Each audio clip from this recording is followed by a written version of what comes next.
ሳምንቱን በታሪክ በዚህ ፕሮግራም የተለያዩ ጀግና አርበኞቻችን ይዘከሩበታል። ሳምንቱን በታሪክ ለአገሬ ስታገል ለድንበሯ ተኝቻለሁ እኔም ካፈሯ ስለ ድል ታሪኬ ስታወሱ ቤተሰቦቼን ግን እንዳትረሱ። ይህ ሰው ጀግና ካልተባለ ማንም ጀግና ሊባል አይገባውም። የፈጸመው ገድል ለአንባቢ እንኳን አፈታሪክ እስከሚመስል ለማመን የሚከብድ ነው። እኔ በግሌ ኢትዮጵያ ስለዚህ ሰው የጀግንነት ተጋድሎ ሲያወራም ሆነ ሲጽፍ ውስጤን ይሞቀኛል። ጀግና ብየዋለሁ። ይህ ሰው አስማረ ዳኜ ነው።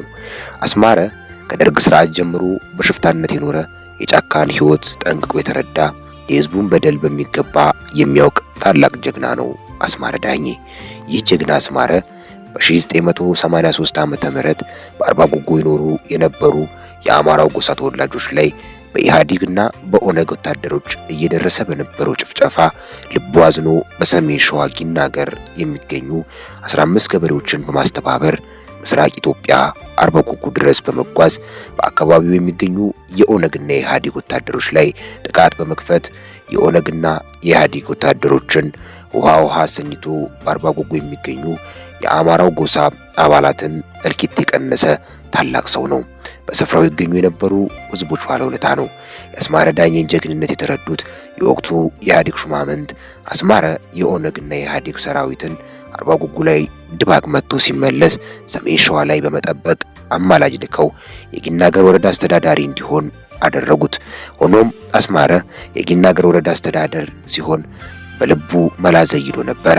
አስማረ ዳኜ የጊናገር ወረዳ አስተዳዳሪ ሆኖ በተሾመ በጥቂት ወራት ውስጥ በወረዳው የሚገኘውን የመሳሪያ መጋዘን በመስበር መሳሪያውን ለሰሜን ሸዋ የአማራ ገበሬዎችና በከሰም ወንዝ አቅራቢያ ለሚገኙት የአፋር አርብቶ አደሮች በማከፋፈል የአካባቢውን ገበሬው አስከትሎ ዳግም ሰሜን ሸዋና አካባቢውን ከኢህአዴግ አገዛዝ ነፃ ለማውጣት ተመልሶ ወዳደገበት ጫካ ተመልሶ አሳግርት የተሰኘ አካባቢ በመመሸግ ህዝቡን ነፃ ለማውጣት መሸፈቱን ለኢህአዴግ ሹማምንቶች መልእክት ላከ።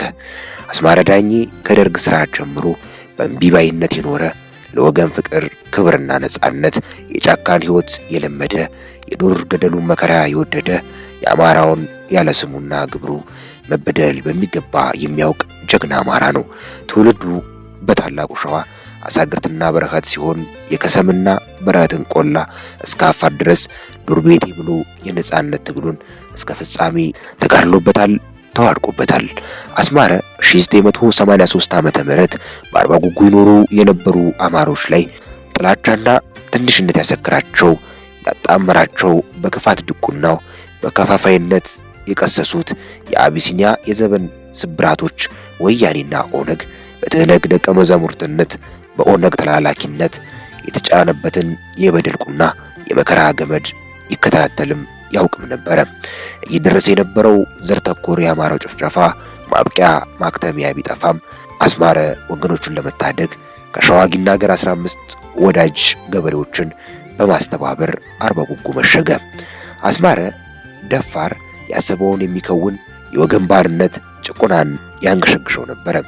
አሸባሪው ትህነግ ለአማራ አጥፊው አማራን እንደ ህዝብ ጠላት ያደረገ መሆኑን ቀድሞ የተረዳ ያወቀ ጸረ ትህነግ ትግልን ማልዶ የጀመረ ነጭ ቃታ በልጅጉን ወልውሎ እምቢ ለባርነት ያለ የራሱን አድዋ የትውልዱን ማይጨው በጸረ ትህነግ ትግል የጀመረ የሰማንያዎቹ ወጣት ነብይም ነበረ። አስማረ ከሸዋ አርባ ጉጉ በእግሩ ተወርውሮ በአካባቢው የሚገኙ የኦነግና የህወሓት ስርዓት ጀሌ ወታደሮች ላይ በድንገተኛ አደጋ ጣይነት እሳት አዘነበ። የክንዱን መራራነት ጋታቸው። አስማረ ከአባቱ ራስ መኮንን ከጀግናው ኃይለ ማርያም ማሞና ከታላላቆቹ ከነ ፕሮፌሰር አስራት ወልደጌስ አርአያነትን በመማር ተግባራዊ ንቃቱ እጅግ የደረጀ በመሆኑ እንደ ሲኦል የሚያስፈራ እንደ ገሃነም የሚፋጅ ጥቃት ከፍቶ የብዙ አማሮችን ህይወት ታድጓል። ተስፋም መከታም ሆኗል። አስማረ ከአርባ ጉጉ ሲመለስ ጀግንነቱን ከቀድሞ ጀምሮ የሚያውቁ የወቅቱ የትህነግ ስርዓት ስለተሸበረ የአስማረንም ቁጣና ክንድ ስለቀመሰ ምናልባት ግስላው ቁጣውን ቢያበርድ ብለው በማሰብ ከማዕከል በቀጨን ትዕዛዝ የጊናገር ወረዳ ወይም የአሁኗ አሳግርት አስተዳዳሪ እንዲሆን አደረጉት። ወይ ፍንክች! አስማረ ሹመቱን ለመላ ለነጻነት ትግሉ ማስፈጸሚያ ለጊዜው ተቀበለ። በተሾመ በጥቂት ወራት ውስጥ ትህነግ የሸዋን አርሶ አደር ትጥቅ አስፈትቶ የቆለፈበትን በወረዳው የሚገኘው የመሳሪያ መጋዘን በመስበር መሳሪያውን ለሸዋ የአማራ ገበሬዎችና በከሰብ ወንዝ አቅራቢያ ለሚገኙ የአፋር አርብቶ አደሮች በማከፋፈል የአካባቢውን ገበሬ አስከትሎ ዳግም ሸዋና አካባቢውን ለአገዛዙ ነጻ ለማውጣት ተመልሶ ወደ ገባበት ጫካ ወደ ተለመደው ጸረ ትህነግ ትንቅንቅ ገብቶ በመመሸግ ህዝቡን ነጻ ለማውጣት መሸፈቱን ለሾመው አካል መልእክት ላከ። ወጥመድ ላጠመደው ወጥመዱን ሰባብሮ ሌላ ወጥመድ አጥምዶ ጎራውን አለኝ ዱር ቤቴ ጫካው ጎረቤቴ ደና ከረሙልኝ እናትና አባቴ ብሎ በረሃኛ ሆነ። በህዝብ ውግንናውና በመረረ የትህነግ ጥላቻው የተበሳጩት ሹማምንትም 2 ብርጌድ ጦር ወደ ጊናገር በመላክ በአስማረ ጦር ላይ ቀጥተኛ ጦርነት ቢከፍቱም የአስማረ ጦር ሊበገር አልቻለም።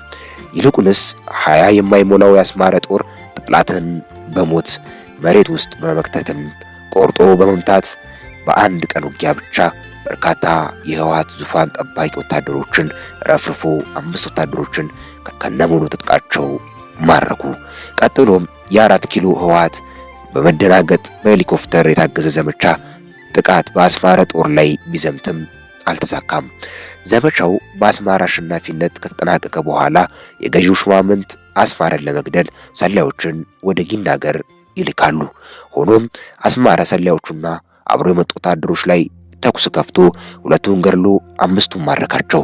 የተማረኩት ጊናገር ገበያ ላይ አስሯቸው ስለነበረ ወታደሮቹን ህዝቡ እየተመለከተ የአስመራ ምርኮኞች እያለ ይሳለቅባቸው ነበረ።